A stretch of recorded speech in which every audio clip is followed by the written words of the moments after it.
Marketplace with Charles on an 11-day tour of the Holy Land. Take the route Israel traveled to the Promised Land. Cross over the Red Sea and float on the Dead Seas, the lowest point on earth with amazing healing properties. Experience the vibe of Jericho and cruise on the Sea of Galilee to Capernaum, the hometown of Jesus. Visit the pools of Bethesda, Nazareth, Bethlehem, and many more. Walk where Jesus walked and see the Bible come alive. If beautiful memories and an enriched spirit is what you are looking for, then join us in taking Jesus to the marketplace. For more information, call us on +27 72 123 0078 or email israel@artofskincare.co.za. Welcome to Marketplace with Charles, where dreams are turned into reality. Marketplace is brought to you by Art of Skincare, the company that brings out the beauty in you, as well as Kuwisa Lodge, situated in the deep heart of Mabalingo Nature Reserves. I am Charles Ngobeni. On Marketplace, we aim to equip you with tools that you need to achieve your entrepreneurial dreams. Each week, we bring you insight from experts in different fields of business, from both men and women of faith. Productivity in your business is highly reliant upon the soundness of your workforce, starting from you as the owner of the business, going down to the simple and ordinary man who keeps your doors open. Around this time last year, according to the City Press, South Africa was identified as the second most highest stress country in the whole world, resulting in a high range of people who were demoralized and going further down to committing suicide. My guest today will assist us in helping solve this pandemic. She is an inspirational speaker in the areas of trauma, abuse, rejection, depression, or any of the similar negative emotions. Well, help me welcome Ruth Mutsila in your house or wherever you may be watching this great episode from. Ruth, welcome to Marketplace with Charles. Thank you very much, Charles, for inviting me, and good day to all the viewers out there. I am delighted to have you on Marketplace.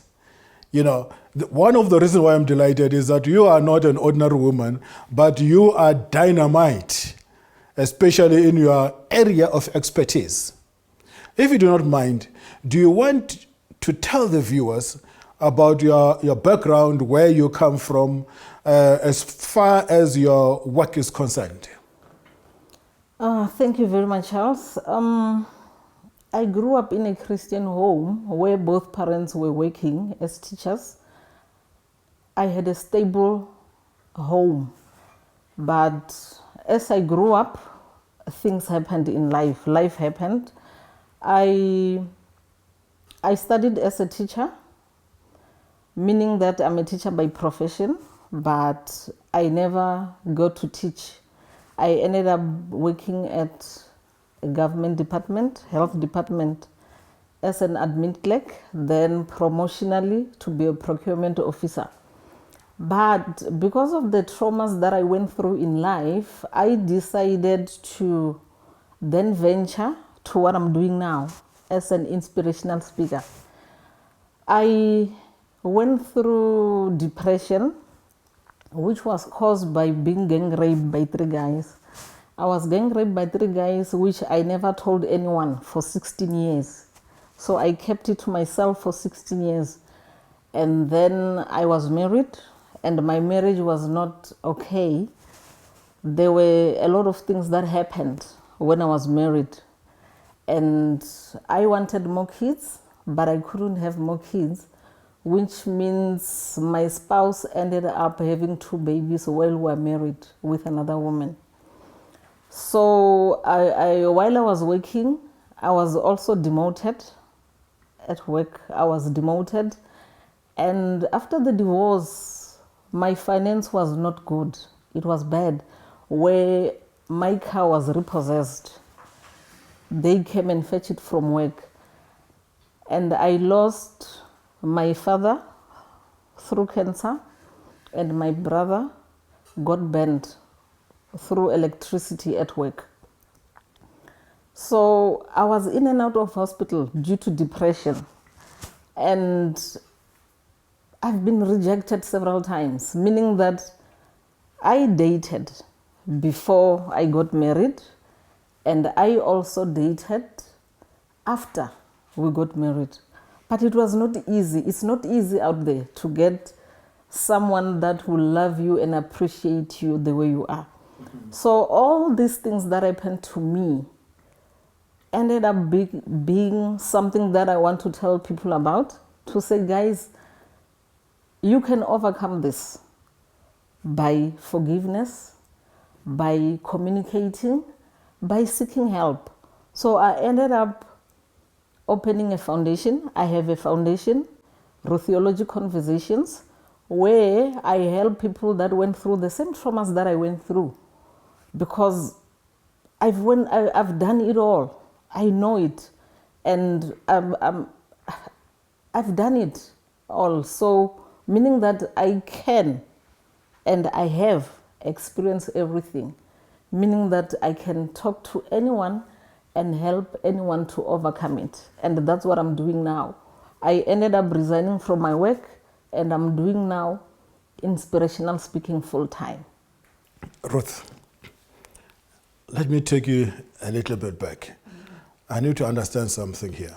You talk about you being gang raped. And I hear a lot of people saying that once you are raped once, sometimes it does not stop there. You'll be raped for the second time, others for the third time. How true is that? And if ever it's true, what makes that a possibility? Because if you are raped once, you should get wiser. But most of the people, according to theory, I don't know how true is that once you are raped, you will be raped again. Unfortunately, that's very true, Charles. But I was not raped again because I sought help. Once you get raped, those demons that those people have are transferred to you as well as a person, because you are connecting sexually with those people. Meaning that whatever they're carrying, because when someone comes and rape you, meaning that they're not okay with their soul. So whatever they're carrying in them is transferred to you. So if you don't seek help, if you are not prayed for, or if you don't go for counseling, it can repeat itself, because you are attracting what? Negative. So meaning that you'll continue attracting negativity, while if you seek help and get deliverance and being prayed for, because that's what I did. I got deliverance. My pastor helped me through it, which was not an easy journey, but I did it. I sometimes I'll feel weak, even though I was prayed for.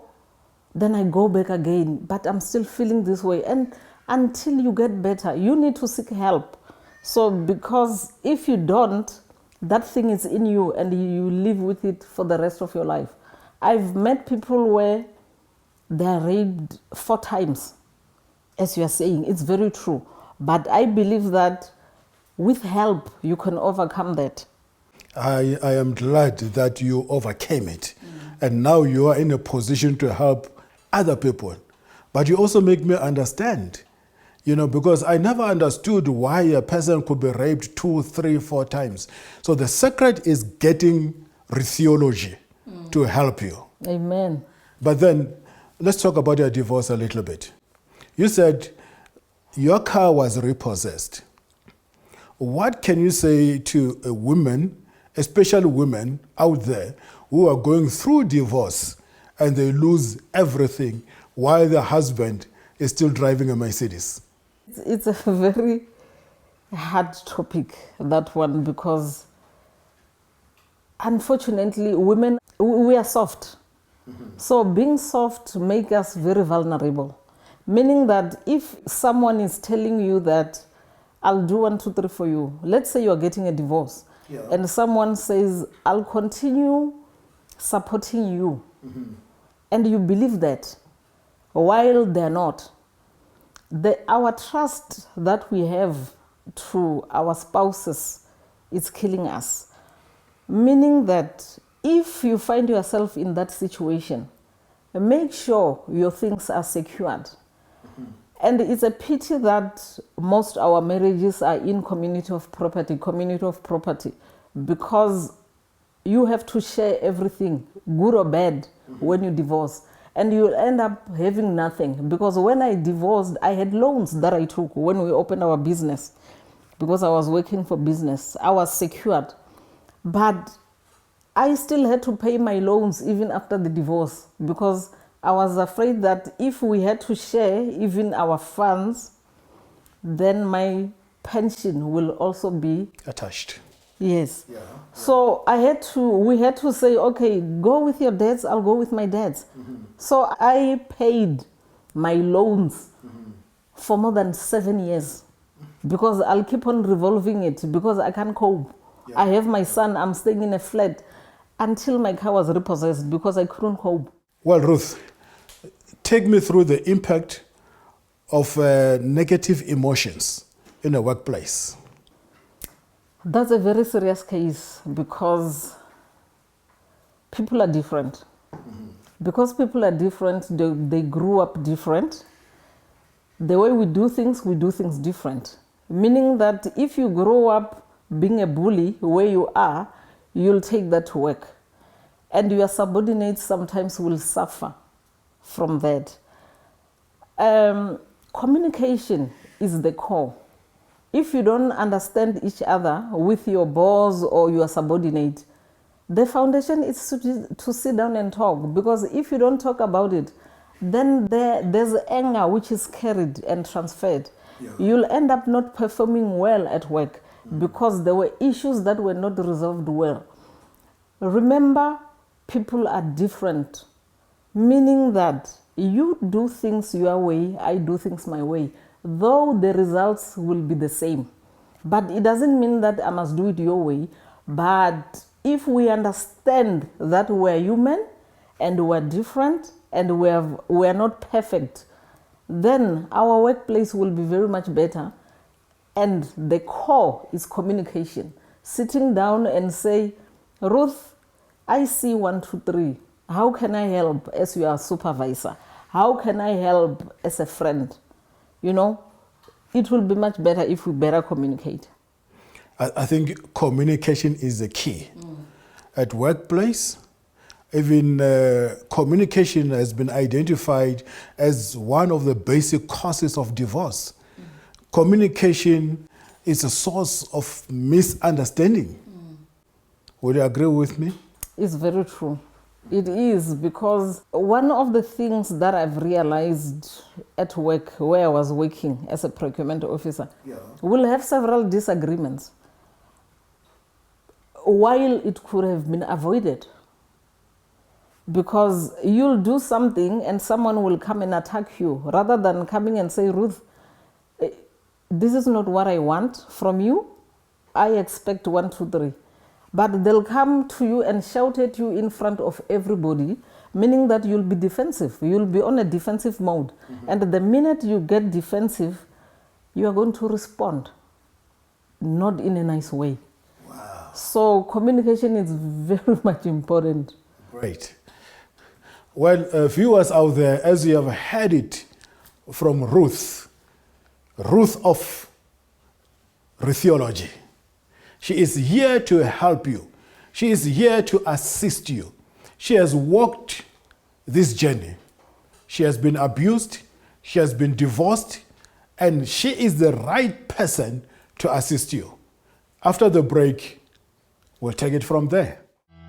Join Marketplace with Charles on an 11-day tour of the Holy Land. Take the route Israel traveled to the Promised Land. Cross over the Red Sea and float on the Dead Seas, the lowest point on earth with amazing healing properties. Experience the vibe of Jericho and cruise on the Sea of Galilee to Capernaum, the hometown of Jesus. Visit the pools of Bethesda, Nazareth, Bethlehem, and many more. Walk where Jesus walked and see the Bible come alive.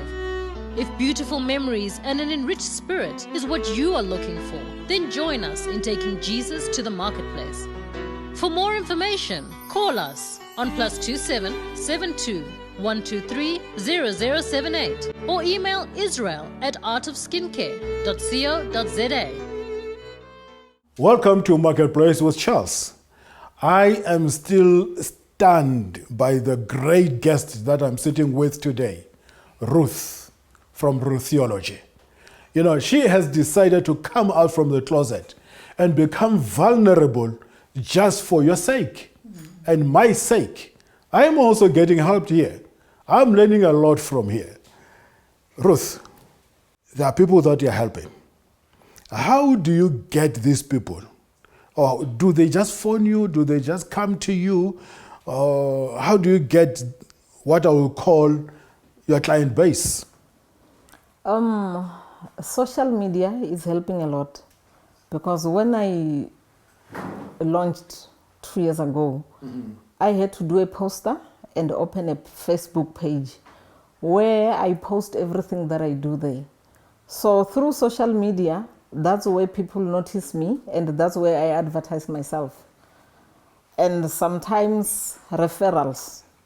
People that I've helped will also tell someone, and where I'm invited to be a guest speaker as well, they'll tell someone.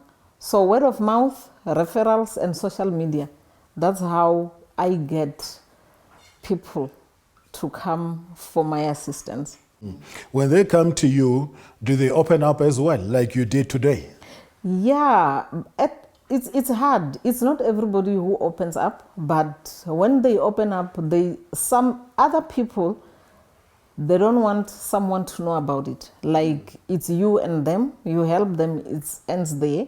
But other people don't mind to say, you know, Ruth helped me because I went through 1, 2, 3.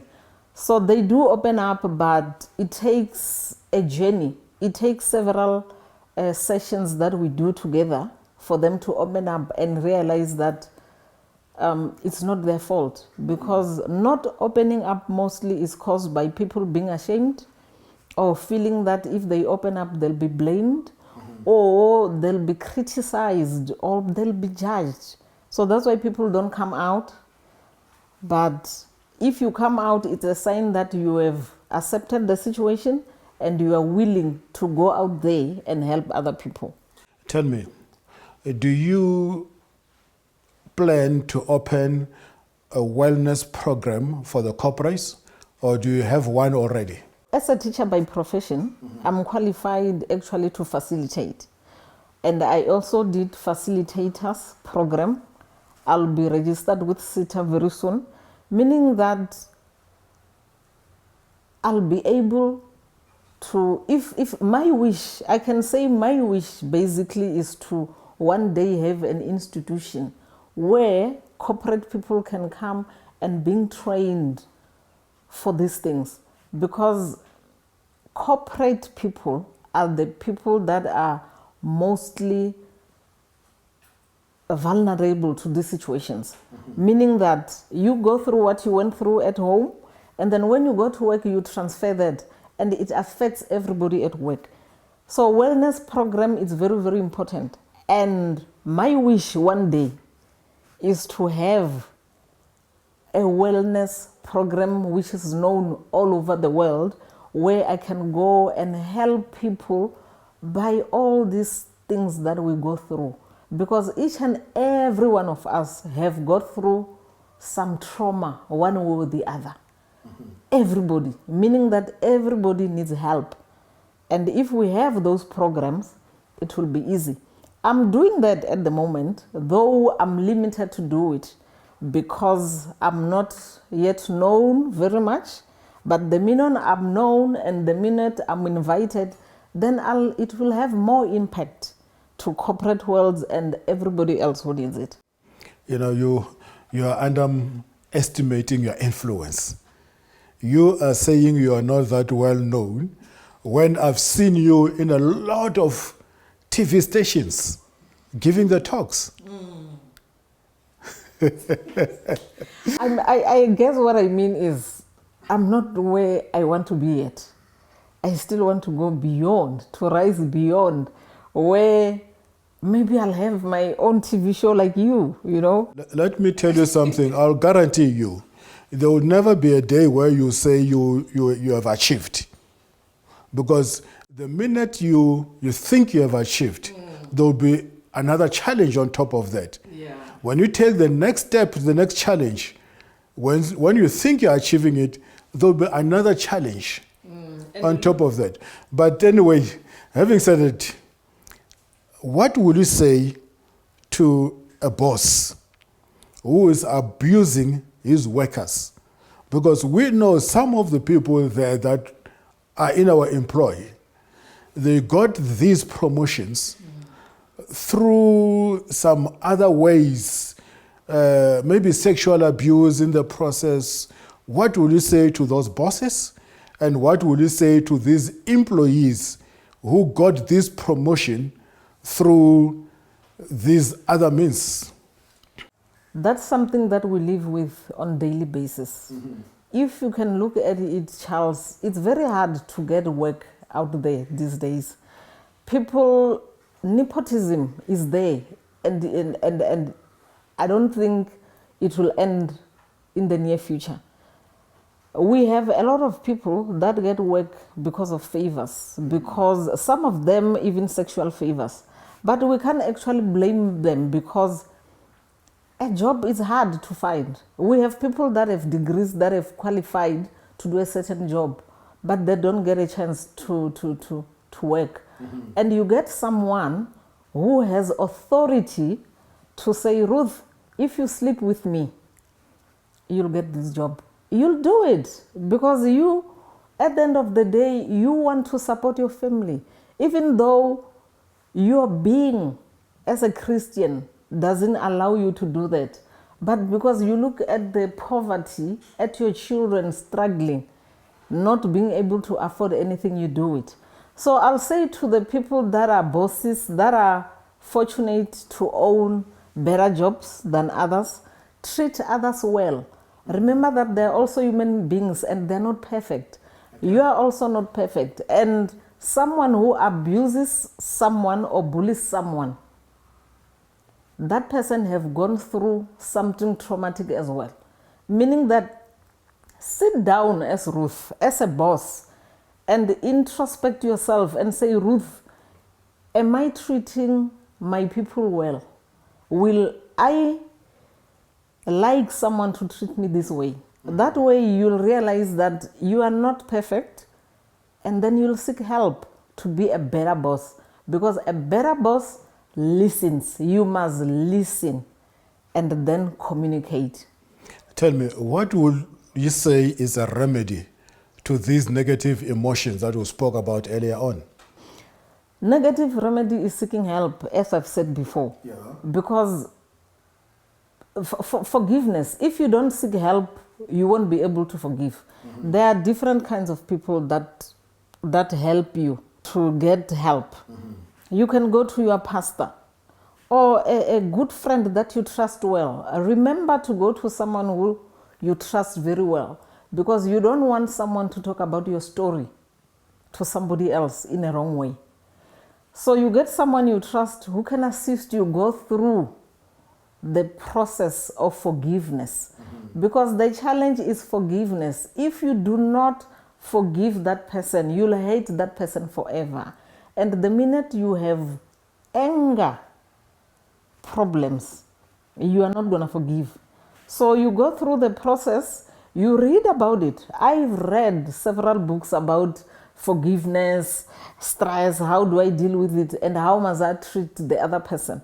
So you have to get help and learn to forgive. Forgiveness is not easy. Well, in your work that you're doing, which is a great work, what sort of a help do you need? And how can people partner with you? Finance is a challenge. Okay. Because I have a non-profit organization, meaning that I don't charge. For you coming to me and say, Ruth, I need help, I don't charge you. I help you from the goodness of my heart, meaning that I'm using my own resources, because sometimes I have to drive to you, sometimes I have to phone you, because if I don't, I feel guilty because I always assume that what if that person kills themselves and they ask me to help them? And if they kill themselves, they blame it on me. So finance is a challenge, and I'll appreciate people who will fund us as Rutheology so that we do more work. But then how do they get hold of you? Through social media. They can send me an email or they can inbox me. The easier way is to inbox me on my Facebook page. My Facebook page is Rutheology Conversations. And I've got Instagram page, which is Ruth Munaka. So they can follow me there and inbox me. And I also have a website. My website is ruthconversations.com. On my website, there's a space where they can send me an email and say, Ruth, I want to talk to you, give me a call, or these are my details, this is what I want to do. Because the challenge is you don't know who is for real, who wants to help you. Other people will come, but they don't want to help you. Well, thank you very much for gracing our studios. And it has been my pleasure having you on Marketplace with Charles. Well, viewers out there, as I was talking to Ruth, I realized that there are three kinds of men out there. We have got what I call the hunter, just like a lion, who goes out and hunt for the best kill and harness it. They'll go out for the best women, but they kill their dreams. We have got scavengers as well. Scavengers, they go for the dead and eat it. Those are the real abusers. They go for the easy targets, or they go for the women who are vulnerable and abuse them. But the third one is a gardener, just like God who created Adam and put him in the garden. That is a kind of a man who sees a woman as a seed and help that seed to grow up to be what God has intended that seed to be. What kind of a man are you? I am Charles Ngobeni, signing off on Marketplace with Charles. Well, you can get hold of me on my website, charlesngobeni.com, Instagram, Charles_Ngobeni, or you can follow me on the Facebook. See you next time, same channel, and God bless you.